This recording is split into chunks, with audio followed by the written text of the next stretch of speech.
Hey Any Army, it's Ashley MY, but you can call me Any, back at it again with a new video. And the reason why I'm starting during the intro is because we're about to get right into it.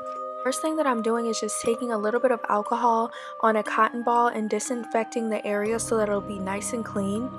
And then I already took some cotton and I spread it apart just to get the wound exactly the way I want it. And now I'm taking some eyelash glue, because again, this is affordable, this is all like at home go-to products, and I just put that on the back of the cotton, and I'm using my tweezers and of course my hands as well to just place the cotton, which this is the base of the wound, exactly where I want it to be. And as I'm placing it down, I'm pulling some cotton apart, putting it in other areas to hide the glue, and I'm also pulling some of the cotton off because of course your wound isn't going to be like fat and like blobby. I don't know how to explain it. You want your wound to kind of be like flat.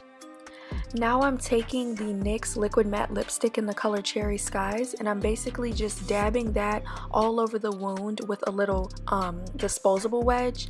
And now I'm taking some water, and this basically just flattens the wound out because it was starting to look a little bit puffy. And you just see me flattening everything down. Now those black marks are actually the glue, which actually ended up adding a good accent, and you guys will see that at the end. And I'm also taking some black using my Morph 35, I'm not sure exactly which one it is, I'll put it down below. And I'm basically just dabbing that around the wound as well, just to add like some bruising effects to it.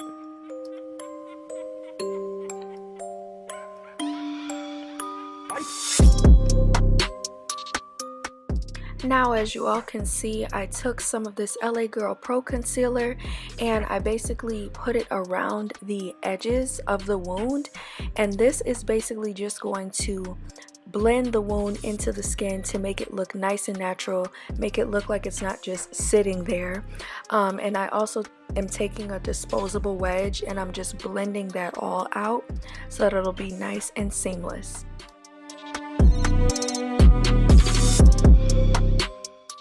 Now I am taking my Anastasia Beverly Hills matte lip palette, and I am basically dipping the end of my brush into the red shade and placing that insides of the little crevice of the wound. And you could see that some of the cotton was trying to fall off, but I basically just tucked it back in, and that made it look more raggedy anyway, so it actually came out nice. And now I'm taking a blending brush and I'm just further blending in that concealer with the edges of the wound so that everything will again look nice and seamless. And here you all will see that I'm actually taking the wand from the NYX matte lipstick directly and just placing that in all the areas that were still kind of white. Obviously, I do not use this lipstick.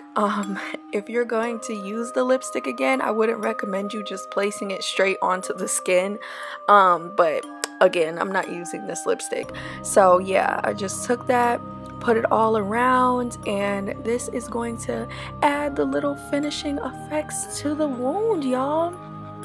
And it's actually kind of funny, y'all, because Drew was doing a little video and he wanted just a small like cut wound, and I ended up going all out and like out of control. But yep, this is the finished product. Hope you all enjoy. Yeah.